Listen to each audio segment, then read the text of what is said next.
ये संदेश इन्होंने क्या कहा, नौकरी नहीं चाहिए, हमें न्याय चाहिए। तो यहाँ ये एक सामाजिक आंदोलन है, ये सिर्फ डॉक्टर मतलब क्या है इस नारे का, नौकरी नहीं न्याय चाहिए?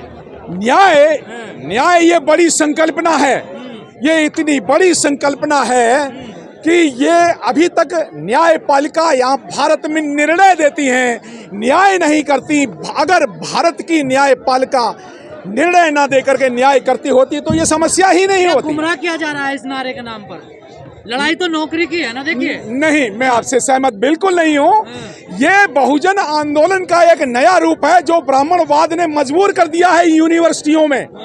जो यहाँ के यूनिवर्सिटी में बैठे हुए मॉडर्न द्रोणाचार्यों ने मजबूर कर दिया है बच्चों को और शिक्षकों को कि आप देखिए ना, आप डाटा लीजिए भारत की यूनिवर्सिटियों का, 65% ओबीसी की आबादी के होते हुए आपको 5% भी प्रोफेसर नहीं मिलेंगे।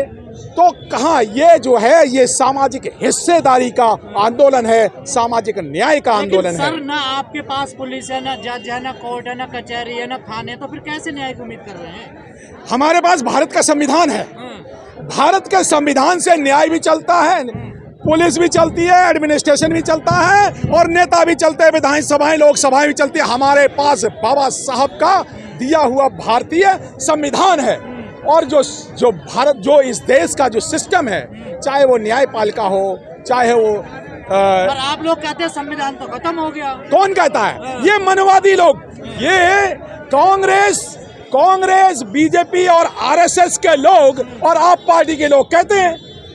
कौन कहता है? कल तो बहुत बड़ी रैली हुई है रामलीला मैदान में, संविधान बचाओ। देखिए, गलत रैलियां कौन करता है?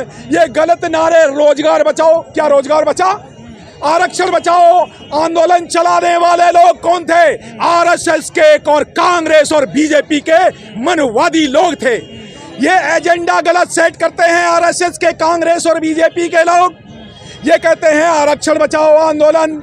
एक रामराज का नाम का एक नेता घूम रहा है, वो 10 साल से आरक्षण बचा रहा है, वो आरएसएस का एमपी बन करके पार्लियामेंट में घुस जाता है और वो आरएसएस का जो आरक्षण बचाओ आंदोलन 10 साल से चला रहा है, वो आदमी जो सामाजिक आंदोलन चला करके और पार्लियामेंट में घुस जाता है, पूरा संगठन बेच करके और बहुजनों के आरक्षण को भी बेच देता है।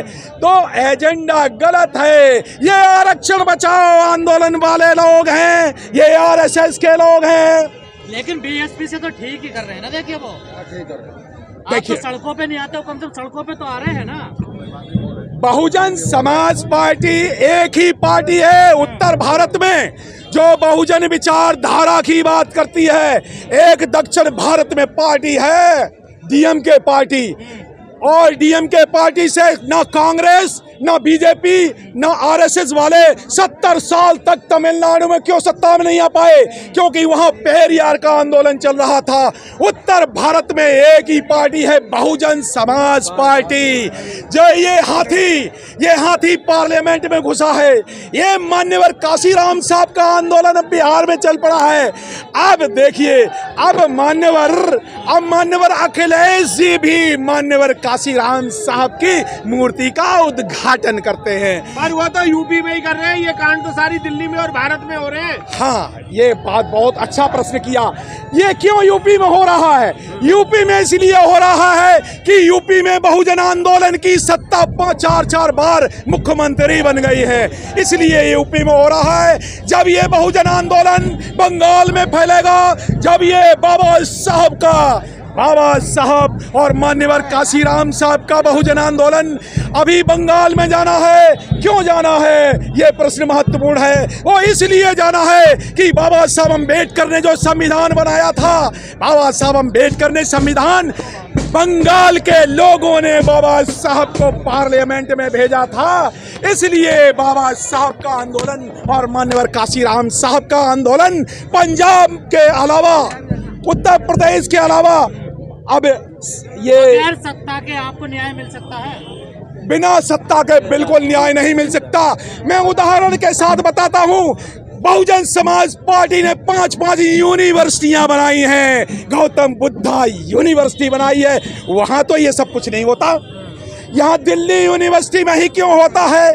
जब बहन मायावती जी ने यूनिवर्सिटियां बनाई तो जानते हो बहन मायावती जी ने हजारों बच्चे विदेश भेज दिए पढ़ने के लिए, और ये मनुवादी लोग यहाँ देश में भी बच्चों को नहीं पढ़ने देते। हम यही बहुजन कहते हैं कि मायावती तो बीजेपी की बी टीम है। ये जानते कौन लोग कहते हैं?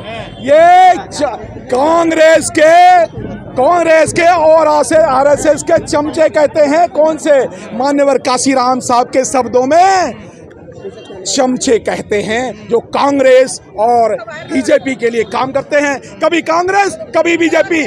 साथियों, सरकार नहीं बदलनी है, अब नेताओं का चरित्र बदलना है, सामाजिक संगठनों का चरित्र बदलना है, धार्मिक आंदोलन चलाने वालों का। उत्तर भारत में बहुत सारे आजकल लोग नमो बुद्धाय करने लगे हैं। ये नमो बुद्धाय करने वाले लोग ये जानबूझ करके लोगों को सुलाना चाहते हैं धर्म के नाम पर। इनको राजनीति वोट की बात करनी चाहिए।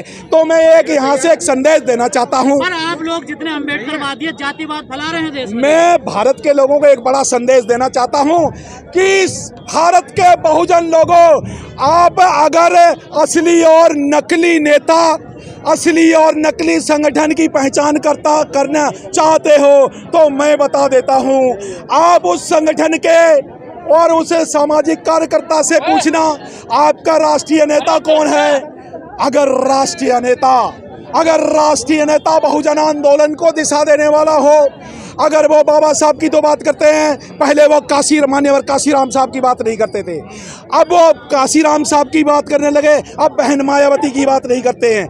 तो राष्ट्रीय नेता होता है वो पूरे देश को दिशा देता है, और यहाँ जो सड़क के नेता होते हैं, जो बिकने वाले नेता होते हैं, जो कांग्रेस के बिके हुए, बीजेपी के बिके हुए और आरएसएस के एजेंट होते हैं, वो आपको ये बात नहीं बताएंगे। तो पहली बात ये पूछना है।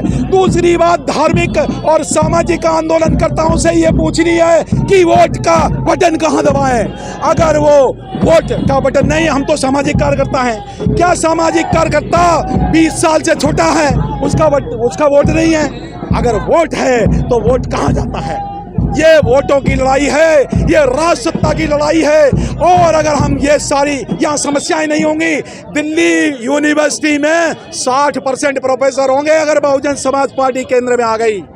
दिल्ली यूनिवर्सिटी में ओबीसी के 60% प्रोफेसर होंगे अगर बहुजन समाज पार्टी की बहन मायावती जी की केंद्र में सत्ता आती है और बहन मायावती जी